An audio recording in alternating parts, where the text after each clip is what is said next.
ಮಾನ್ಯ ವೆಂಕಟೇಶ್ ಪ್ರಸಾದ್ ಅವರು ಅಧ್ಯಕ್ಷರು ಮತ್ತು ಅವರ ಸ್ಪೋಕ್ಸ್ ಪರ್ಸನ್ ವಿನಯ್ ಕುಮಾರ್ ಅವರು, ಅವರ ಜೊತೆಯಲ್ಲಿ RCB ರೆಪ್ರೆಸೆಂಟೇಟಿವ್ಸ್ಗಳು ಕೂಡ ನನ್ನನ್ನು ಇವತ್ತು ಭೇಟಿ ಮಾಡಿದರು.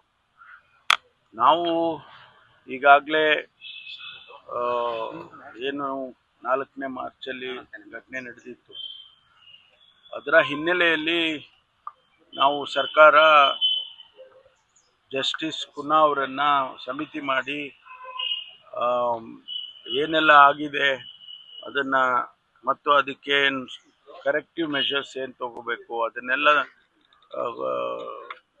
ನೋಡಿ ನಮಗೆ ವರದಿ ಕೊಡಬೇಕು ಅಂತೇಳಿ ಜಸ್ಟಿಸ್ ಕಮಿಷನ್ ಅವ್ರನ್ನ ಕುನ್ನಾ ಅವರು ಕಮಿಷನ್ ಮಾಡಿತ್ತು.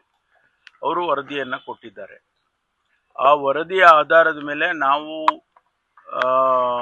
ಕರ್ನಾಟಕ ಸ್ಟೇಟ್ ಕ್ರಿಕೆಟ್ ಅಸೋಸಿಯೇಷನ್ ಅವ್ರಿಗೆ ಮತ್ತು RCB ಅವರಿಗೆ ನಾವು ತಿಳಿಸಿದ್ದೇವೆ ಅನೇಕ ವಿಚಾರಗಳನ್ನು.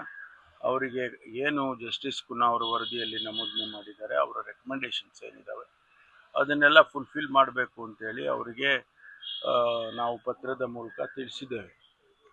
ಅದಕ್ಕೆ ಅದರ ಜೊತೆಯಲ್ಲಿ ಇದನ್ನು ಓವರ್ಸಿ ಮಾಡಬೇಕು ಅಂಥೇಳಿ ನಾವು ನಮ್ಮ ಸರ್ಕಾರದ ಹಂತದಲ್ಲಿ ಒಂದು ಸಮಿತಿಯನ್ನು ಕೂಡ ಮಾಡಿದ್ವಿ. ನಮ್ಮ ಏನು ಮಹೇಶ್ವರ ಅವರು BBMP ಕಮಿಷನರ್ ಇದ್ದಾರೆ, GBA ಕಮಿಷನರ್, ಈಗ ಅವರು ಮತ್ತು ನಮ್ಮ ಪೊಲೀಸ್ ಕಮಿಷನರು ಇವ್ರನ್ನೆಲ್ಲ ಸೇರಿಸಿ ಒಂದು ಸಮಿತಿ ಮಾಡಿ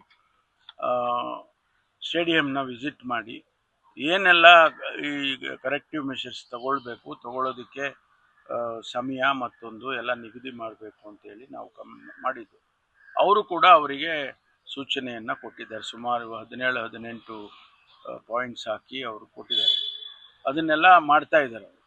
ಈ ಮಧ್ಯೆ IPL ಟೂರ್ನಮೆಂಟು ಮತ್ತೆ ಬಂದಿದೆ. ಆಮೇಲೆ ಇಂಟರ್ನ್ಯಾಷನಲ್ ಮ್ಯಾಚಸ್ಗಳು ಕೂಡ ಬರ್ತಾ ಇದೆ. ಅದಕ್ಕೆ ಅವರು ಶೆಡ್ಯೂಲನ್ನು ಮಾಡೋದಕ್ಕೆ ನಮ್ಮ ಕ್ಲಿಯರೆನ್ಸ್ ಆದರೆ ಮಾತ್ರ ಶೆಡ್ಯೂಲ್ಗೆ ಅವರು ಬೆಂಗಳೂರನ್ನು ಸೇರಿಸ್ಕೊಳ್ತಾರೆ. ಅದಕ್ಕಾಗಿ ಅವರು ಬಂದಿದ್ದರು, ರೆಪ್ರೆಸೆಂಟೇಷನ್ ಕೊಟ್ಟಿದ್ದಾರೆ. ನಾನು ಅವರಿಗೆ ಬುಧವಾರ ಸಮಯ ಕೊಟ್ಟಿದ್ದೇನೆ.